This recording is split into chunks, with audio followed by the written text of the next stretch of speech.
At yan lang naman po ang hinahanap madalas ng Diyos sa atin eh.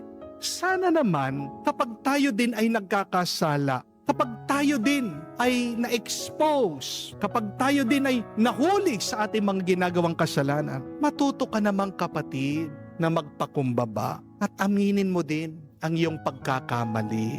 Huwag tayong mayabang, huwag kang maging matapang, kasi baluktot ang iyong pinaglalaban. Amen? Kaya nga, imbis na matapos yung mga ibang hidwaan, lalo pang lumalala yung mga gulo at nagpapatuloy yung mga hindi pagkakaintindihan. Amen? Ang ganda po sana, isipin nyo, kapag nahuli ka man sa iyong ginagawang mali, yung tumahimik ka na lang, magpakumbaba ka, tanggapin mo ang iyong kasalanan, mag-sorry ka. At pagkatapos, bumawi ka. Amen? Ano kaya ang mararanasan natin kung itong pagpapakumbaba, yan ang ating magiging ugali?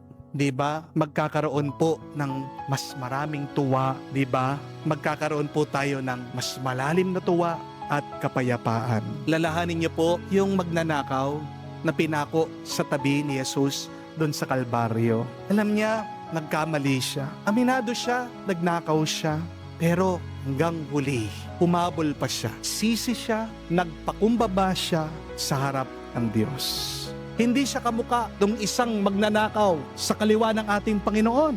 Minumura pa si Jesus.